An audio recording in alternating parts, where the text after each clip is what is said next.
This part of the Scott Horton Show is sponsored by Audible.com. And right now, if you go to audibletrial.com/Scott Horton Show, you can get your first audiobook for free. Of course, I'm recommending Michael Swanson's book, The War State, The Cold War Origins of the Military-Industrial Complex and the Power Elite. Maybe you've already bought The War State in paperback, but you just can't find the time to read it. Well, now you can listen while you're out marching around. Get the free audiobook of The War State by Michael Swanson, produced by Listen and Think Audio at audibletrial.com/Scott Horton Show. All right, y'all, Scott Horton Show. Check out the archives at libertarianinstitute.org/Scott Horton Show and the full archive at scotthorton.org. More than 4,000 interviews going back to 2003 for you there. Follow me on Twitter at Scott Horton Show. All right, introducing David Swanson. He's the author of Daybreak and War is a Lie. And actually, I think he's written at least one more since I've last spoken to him. Welcome back to the show, David. How are you doing? Hi, Scott. Good to be here. Very happy to have you back on the show. It's been way too long since we've spoken. And I should say that beyond just being an author, you're actually kind of nationwide anti-war activist and have really been at it for a long, long time. And so that's really the first subject of discussion for us today, actually, before we get into this article about the drone attack, which is really just great and eye-opening. But first of all, let's talk about this effort, I don't know what to call it, this new thing that you're doing to create a coalition of groups against war. It's a very simple kind of mission statement, one that's short and to the point enough that hardly anyone could really disagree with it other than, friends of James Woolsey, right? And so you got individual petition that people are signing, and then you have this group effort, and it just so happened, I think he launched this thing the day before I launched the New Libertarian Institute, and this is exactly what I want to do with the Libertarian Institute, is be part of efforts like this and try to get other libertarian groups and possibly from there even conservative groups on to join up too. But anyway, I'm getting ahead of myself. Tell us about this whole thing, man, what you're doing.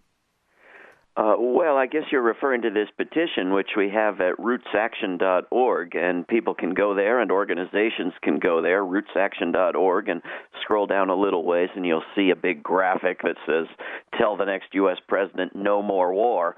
And you click there, and there's a place for individuals to sign, and there's also a link to sign as an organization. Go to a different page and sign, and it's wonderful to have groups from the left and the right, groups, libertarian groups and socialist groups and all kinds of different organizations on there together on something that all these people agree on, even though they disagree radically on many other things. The way that this is being done is with a petition that's quite simple that tells the next president, we don't want these wars continued, we don't want any more wars, we don't want all this military spending, we don't want all this weapons dealing to the world from the United States. And the criticism from some is that, well, it's too simple. Until you get into the details of particular wars, you're not actually accomplishing anything. And, the new president will say they're for peace, just like the Pentagon says it's for peace, but they won't actually act for peace. Well, I think we have to start somewhere. And starting before the next presidency, and then potentially building this with more organizations and people once we know which new presidency it's going to be, is a start. And the fact that we're starting it before knowing, which flavor of presidency we're going to have next year, gives it a certain credibility on behalf of those of us who are actually principled against war. It's not actually a partisan pretense, as the Democrats pretended to be against war in 2004, 2005, and they weren't. They were against Republican wars, and that was, that built a huge peace movement and collapsed a huge peace movement, and we need to somehow build something that's going to be more lasting. And yeah, we'll have to deal with each particular war, but it's not that we're saying nothing. We're saying end all of them, and then we're going to have to follow through on that. Right. Well, yeah, and listen, I think that you're absolutely right about how important it is of the timing of this, and that, if this can really be made, and you already have so many groups. I'm looking at this list of groups, and it's what, 40? I'm guessing 50. Oh yeah, it's dozens, and I think dozens more since I highlighted all of those. Okay, great. Groups, so I have to go through it. Oh, it's twice as many as it was when I made that list. So I think you couldn't really overstate the importance of that. Really, that if we can have a place to say, come, the beginning of next year, where anybody in basically TV news is where it really counts, where any of them can hear it, that there's this really big coalition of all these different groups from all across America who are saying no to war. We're just, against it, kind of thing. If we can set that mood, and I think this is a real possibility with this effort that you're spearheading here, to set that mood that whoever it is, whether it's Hillary or whether it's Trump, that, as they're being sworn in, everybody knows that the American people, left and right, are sick and tired of war, and they don't want it anymore. And, I even read a thing the other day about how, oh boy, is the Washington consensus excited for Hillary and escalating in, I think this was even the New York Times treatment on it, right? Or the Washington Post, about how excited they are for Syria. And then there's like one wonk expert in there kind of muses that, I wonder if maybe the American people actually aren't up for this at all, and we're kind of in our own little bubble agreeing with each other, and we're not really taking them into account. And he's really right. The American people, not just the progressives like you and the libertarians like me, but the regular American, non-political, just regular people, by and large, are sick and tired of this. And I think, what you're doing can really help to crystallize that fact in the minds, to get through to the people of D.C., that they understand that that's what they're up against. Just like with Syria in 2013. Yeah, we know you want to do it, but we're just telling you no. Yeah. And that's not just, your view and my view and our speculation about what common sense would suggest or anything. This is what the polling shows, that the people of the United States are overwhelmingly against more wars and want all the current wars ended. The polling suggests that people buy all the hype about who the dangers are. The U.S. public thinks its biggest danger is ISIS and Russia and everything you would expect from watching U.S. media, and climate change is down there at 4% of the U.S. public thinks that, and I'm in that little group, thinks climate change is the more significant danger. But you look at this poll commissioned by the Koch brothers Institute, these so-called libertarians who are funding every pro-war candidate they can get their money to, and they find an overwhelming majority of the U.S. public, almost everybody, says that the wars of the past 15 years have made us less safe, not more safe. We should not have any more of them. The next president should engage in less war, not more war, and so forth. So they buy the hype about the danger, but they don't buy the solution that's offered on television and in the New York Times of more wars. They say that's been making it worse. And so if you were to suggest to people, if you were able to get on TV or get enough people to listen to radio shows like this one and suggest we could do something else instead, we could uphold the rule of law by example, we could be diplomatic, we could offer people things that are actually helpful rather than more bombs and guns, people would leap at it. The public is ready for that, because they're already saying the only solution we've been offered is making things worse. Mm-hmm. All right, well, so I got the Future Freedom Foundation to sign on, and I've talked to a couple of other libertarian groups they're talking about it amongst themselves, but I think I'm going to be able to get at least 2 more on board, hopefully this week, and I haven't even been able to really dedicate the time yet to really trying to get as many as I can. But for all the libertarians listening, sign up your group, especially. Sign the petition by all means, and let's have as many individual signatures as possible. But the groups, having a long list of groups where David Swanson could say with a straight face to these people, listen, I represent a coalition of Americans that's 25 million of us, and they sent me here to tell you I'm not saying it's a democracy and everything will work great or whatever, but that's what they need to hear, is that this is what the peasants with pitchforks are so pissed off about. It's the wars. We're tired of this stuff. Even the pro-war among us have lost a son in this thing already, and they're tired of this, Yeah, but please don't just sign on and list some organization you're a member of. Please only sign on organizations that you are authorized to sign on. Oh, yeah. That if you've got the approval of your organization, or you're the director, or you've had a vote, and you're allowed to sign it on, then please sign it on. Otherwise, it gets very confusing making the list of organizations that have signed on. And then once I get as many libertarians, or not I, but once we get as many libertarians as possible sign on to this thing, then, and I'm not the person, the personality to do it, but I have ideas in mind for who among the libertarians I can try to convince to go and talk to some of the more right-wing organizations. Now, we're not going to get the Heritage Foundation and all these guys who exist only to promote war for Lockheed and whatever, but there are some conservative groups that we certainly can go to, and I think we can probably get Ray McGovern and the Veteran Intelligence Professionals for Sanity, which he's not a conservative, but there are a lot of conservative members of that, and then there's a couple others I have in mind, and I think that's the real key, is so that liberal groups, when they say anti-war stuff, that they can invoke libertarians and conservatives in order to protect their right flank and be able to say, see, even these conservatives say we're right about this. Everybody knows that they're tough guys on national security, but even they agree with us now that it's time to end this thing. And I think that's a very important dynamic.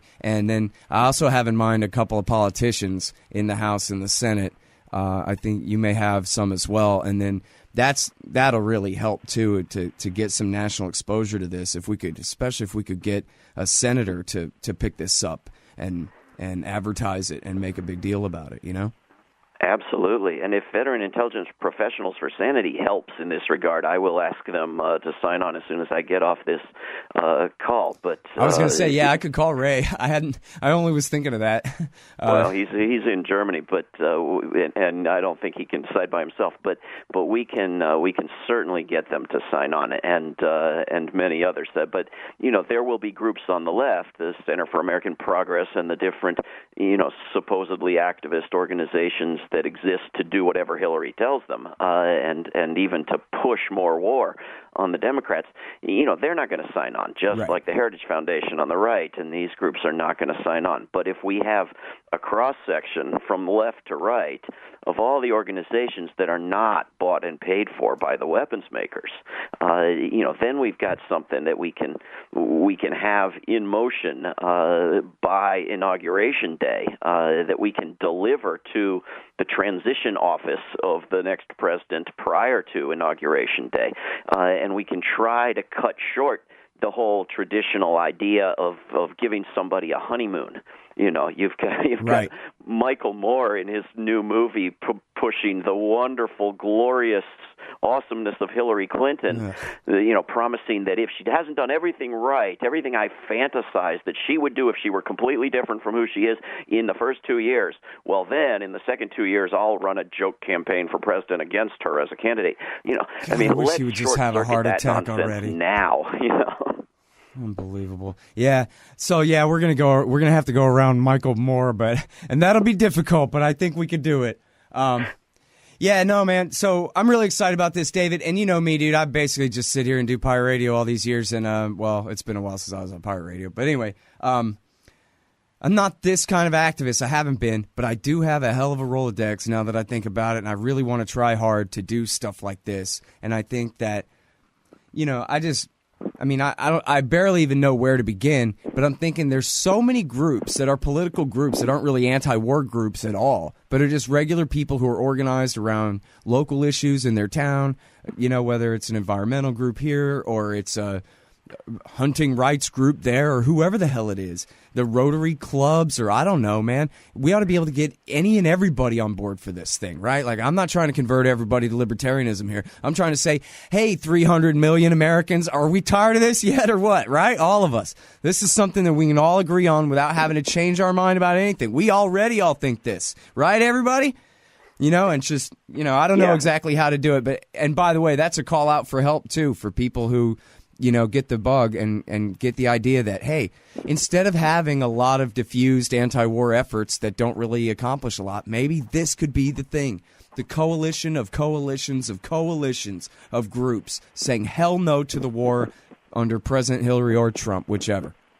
Yeah, I agree. This is going to be very helpful, and I'm looking through the new list, and it's twice as big as when I made the list of the orgs that had already signed on. So it is a lot of organizations, and if we can keep them active past January, and if we can mobilize offline, real-world events and bring pressure to bear through the media and on Congress and on the president, we may be able to cut short that whole idea that we should let them have a few wars, or let the other people have some wars, let Trump have some wars, or you let the men have some wars, let the woman president have some wars. If we can block that early, then we have a couple of years to work with before everybody gets obsessed with the next election. Right.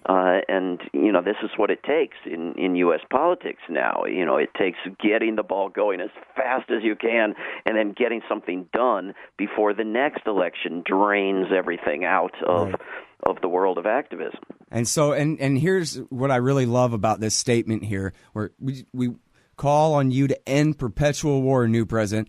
Call on you to end perpetual war and continual U.S. warfare and bloated military spending. So this is, anybody can agree on this. Now, in specific, we should be specific for the audience, too, that people keep in mind. We're not just talking about, maybe Hillary will start a war somewhere, or maybe Trump will, or this kind of thing. America's at war all over the world right now. And right now, everything America's done in Afghanistan is going completely up in smoke. And there's going to be incredible pressure on President Hillary and or President Trump to resurge and double and escalate that war. Hillary has said, yes, it's true, Libya is going to hell. We're going to have to invade and garrison that place the same way we've been in Germany for 70 years. We're going to have to stay in Libya for 70 years in order to make sure everything is okay there. She really said that in a debate.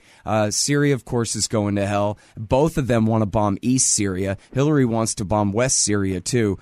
The war in Iraq is still going on. This is a really big deal. And so what they need, think of how important it is. Everybody just use your imagination. Pretend it's next June and Hillary wants to deploy a brigade to Libya. But unfortunately, the people just won't stop screaming no. The people of the country's voice is so loud that the people of D.C. just can't ignore it. They have to bow down. That's what it's going to take. Huge, overwhelming, bipartisan, transpartisan pressure against them.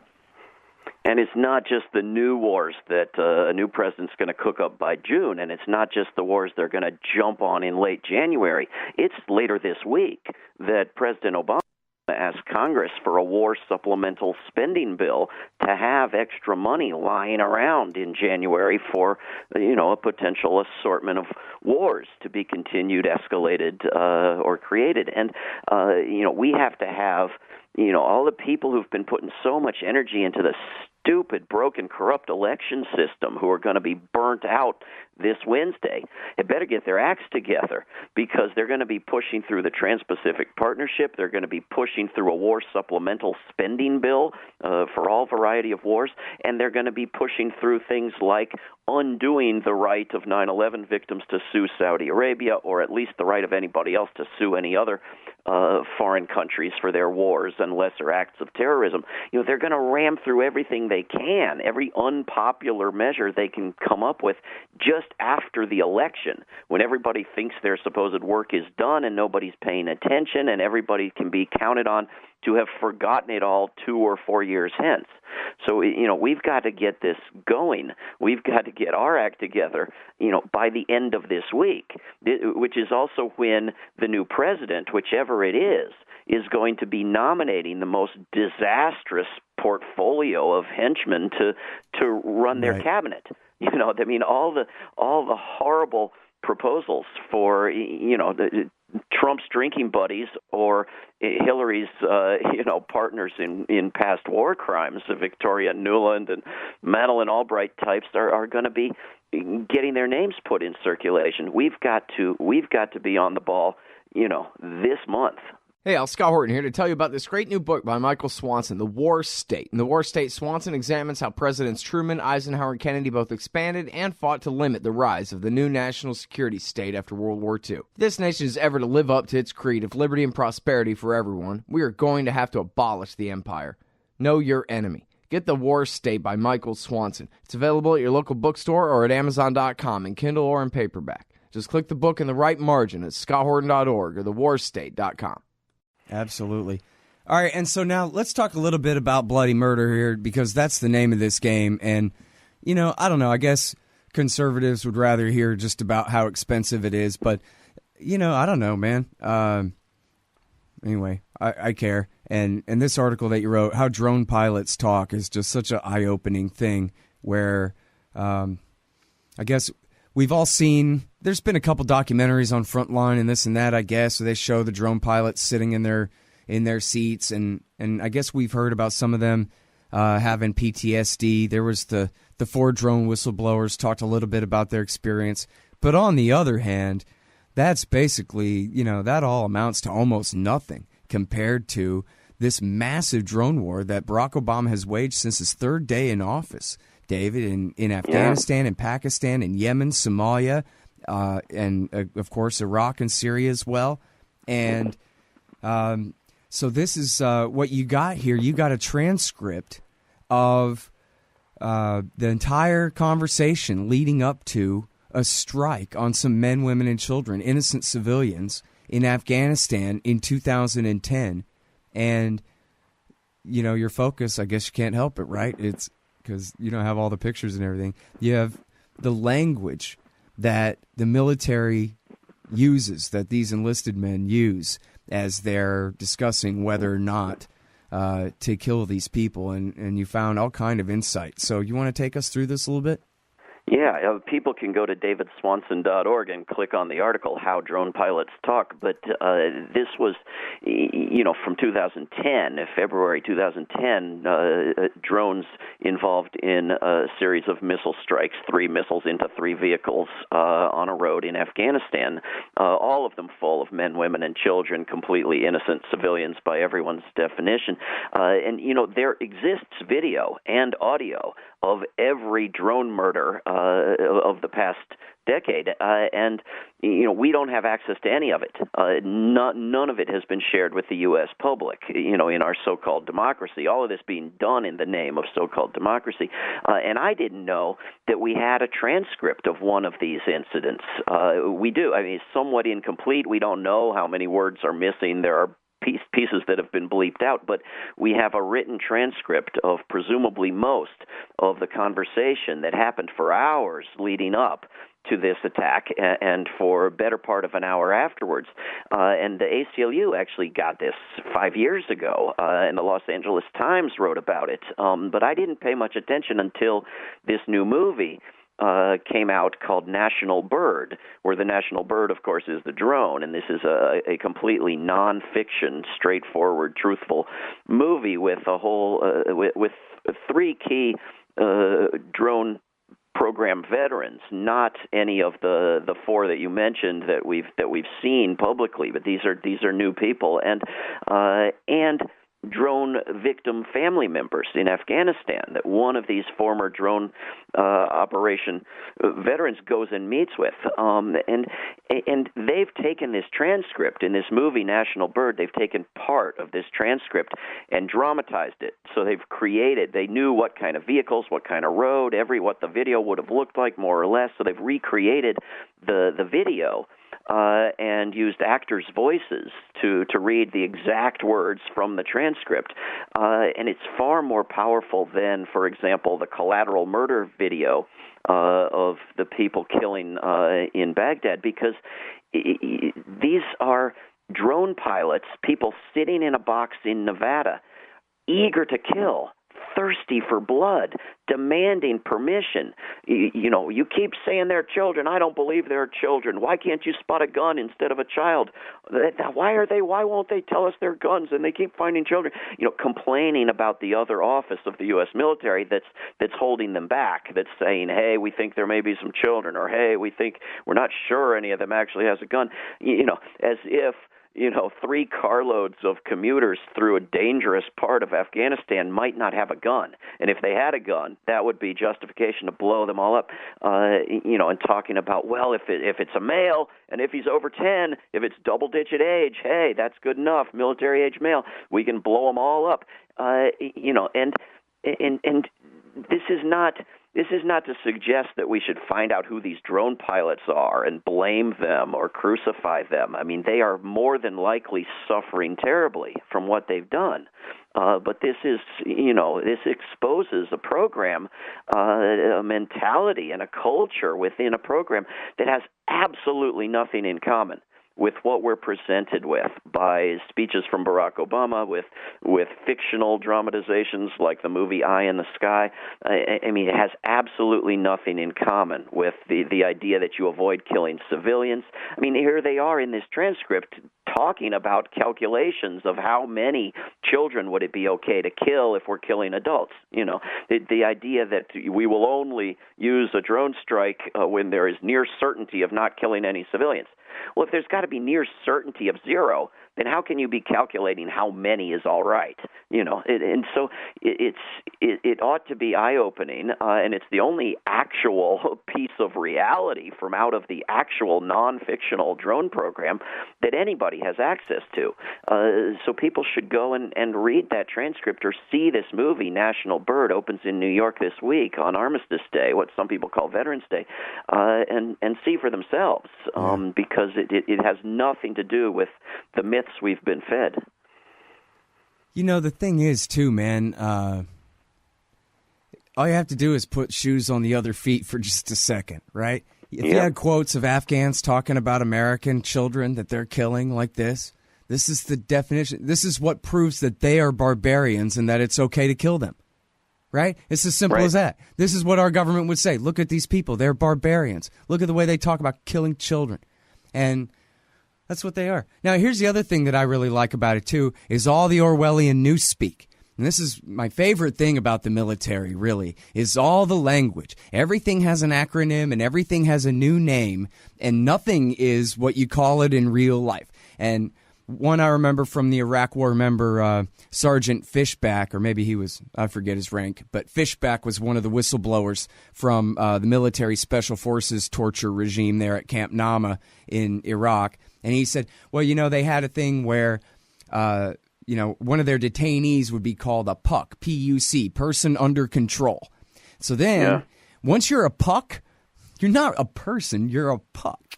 And what do we do with pucks? Well, we smack the crap out of them with sticks is what we do with pucks. And sometimes we like to, I guess we would wrap them up in a blanket and then just use them as a heavy bag and beat the crap out of them or burn them with cigarettes. I'm going to go smoke a puck. I'm going to go beat a puck. I'm going to go this and that and the other thing to a puck. And they're not even calling them the sand N-word or a haji or, whatever. Right. They have a brand new, call it racist slur, right? It's like saying gook, only it's just puck. But it's in this one, you have the same thing here where it's almost like it's not even really a racist slur. It's like a high-tech slur, but it denies them their humanity. It makes it okay to murder them.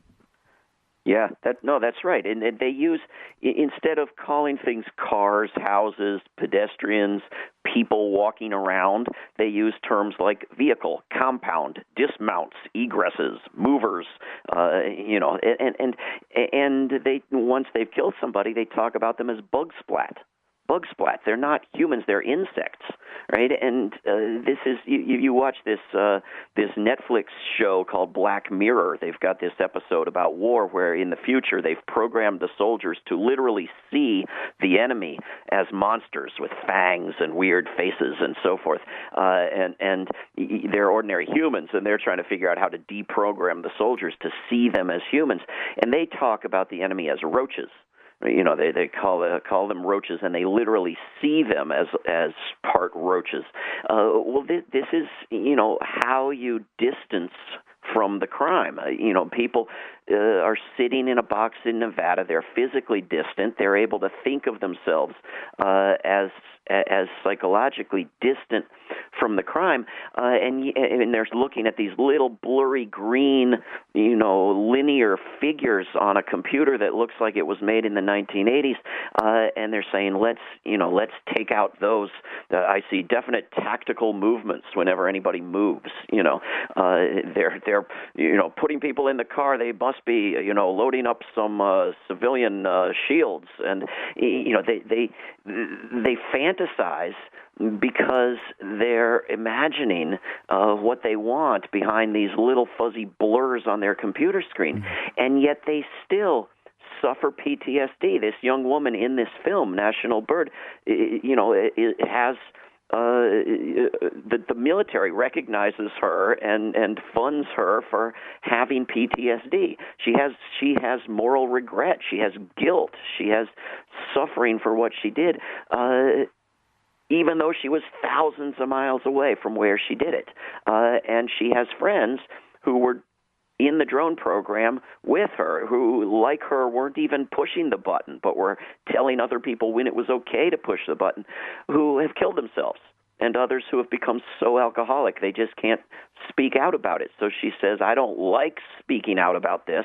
I'm doing it for these other veterans who can't because they're either dead or drunk.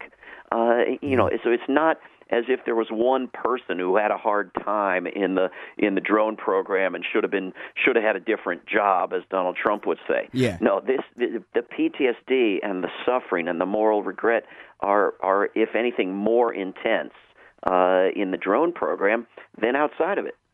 Yeah, a lot of that I've read before about how, part of that too is, if you're flying a F-15, you drop your bomb, you find out when you get back to base whether you hit your target or not, or maybe that's the way I used to say it anyway. But when you avoid finding out. Yeah, when you're driving a Reaper drone, you're hovering around, staying around, watching people bleed out and die, watching the grandma scream at the dead baby and whatever all this is happening. Still, you sit around for the rest of your shift, right? Loitering at the crime scene.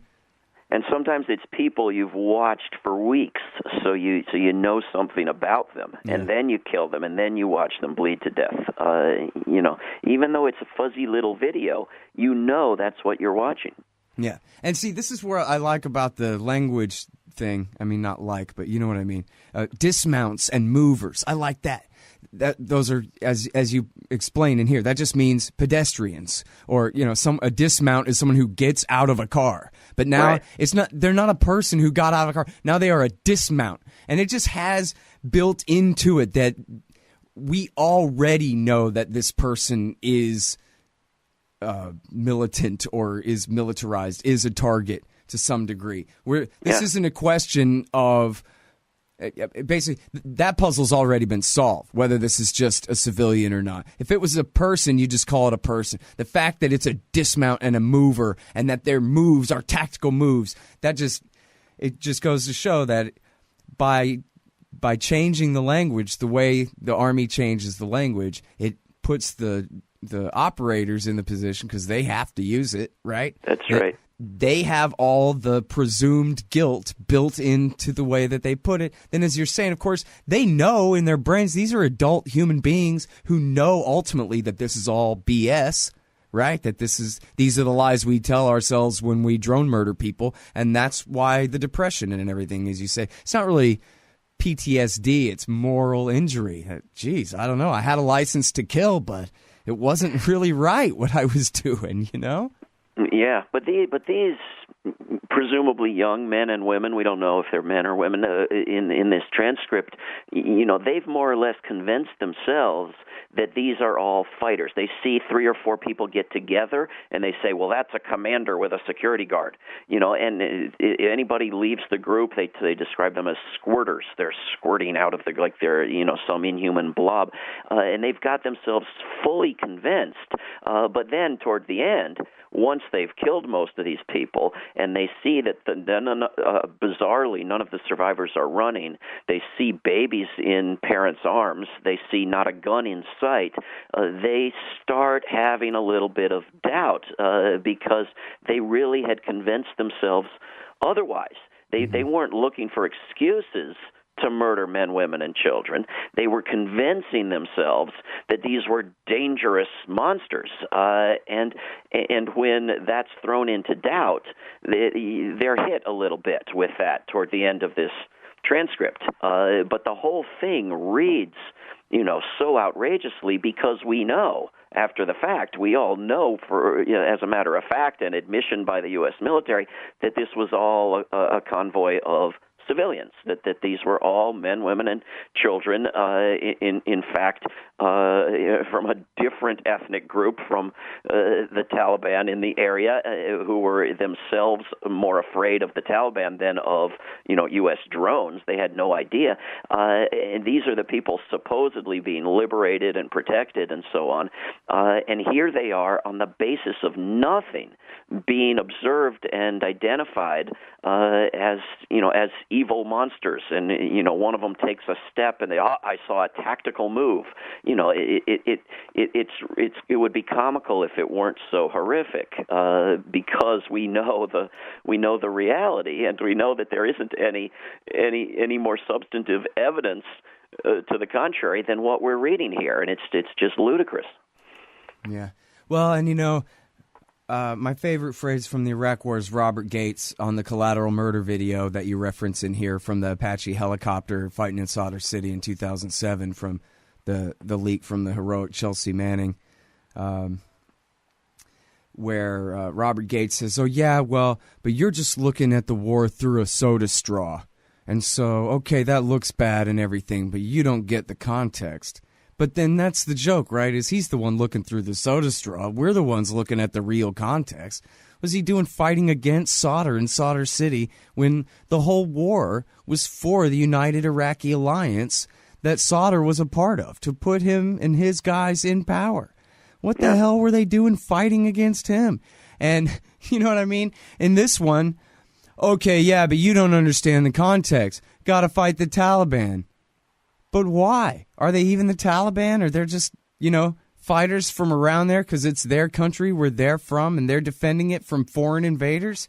And even if it is the Taliban, who are you protecting them from them?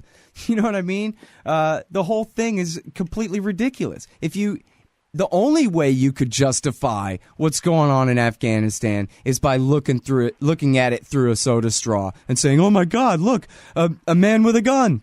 He must be a terrorist." If you zoom out at all, you go, why is the middle part of North America occupying the middle part of Eurasia? And after 15 years accomplishing nothing and losing everything they supposedly gained. And what is even the point of it at all? That's the thing. Well, there isn't. Cool. Well, thanks very much for coming back on the show, man. I look forward to working with you more, David. Yeah, sounds great. Thanks. Absolutely appreciate it. All right, okay. y'all. That is David Swanson. DavidSwanson.org is his website. And go to rootsaction.org and tell the president, the next U.S. president, no more war. And you can read all about that also on the blog at libertarianinstitute.org. All right, y'all, check out the archives at libertarianinstitute.org. Sign up for the RSS feed. We got all the iTunes and Stitcher and everything ready to go for you there now. libertarianinstitute.org/Scott Horton Show. Hey, y'all, Scott here. First, I want to take a second to thank all the show's listeners, sponsors, and supporters for helping make the show what it is. I literally couldn't do it without you. And now I want to tell you about the newest way to help support the show. Whenever you shop at Amazon.com, stop by ScottHorton.org first, and just click the Amazon logo on the right side of the page. That way, the show will get a kickback from Amazon's end of the sale. It won't cost you an extra cent. And it's not just books. Amazon.com sells just about everything in the world, except cars, I think. So whatever you need, they've got it. Just click the Amazon logo on the right side of the page at ScottHorton.org, or go to ScottHorton.org/Amazon. I love Bitcoin, but there's just something incredibly satisfying about having real, fine silver in your pocket. That's why commodity discs are so neat. They're 1-ounce rounds of fine silver with a QR code on the back. Just grab your smartphone's QR reader, scan the coin, and you'll instantly get the silver spot price in Federal Reserve notes and Bitcoin. And if you donate $100 to the Scott Horton Show, he'll send you one. Learn more at facebook.com/commoditydiscs. commoditydiscs.com. You hate government? One of them libertarian types? Or maybe you just can't stand the president, gun grabbers, or warmongers. Me too. That's why I invented LibertyStickers.com. Well, Rick owns it now, and I didn't make up all of them, but still, if you're driving around and want to tell everyone else how wrong their politics are, there's only one place to go. LibertyStickers.com has got your bumper covered. Left, right, libertarian, empire, police, state, founders quotes, central banking. Yes, bumper stickers about central banking. Lots of them. And, well, everything that matters. LibertyStickers.com. Everyone else's stickers suck.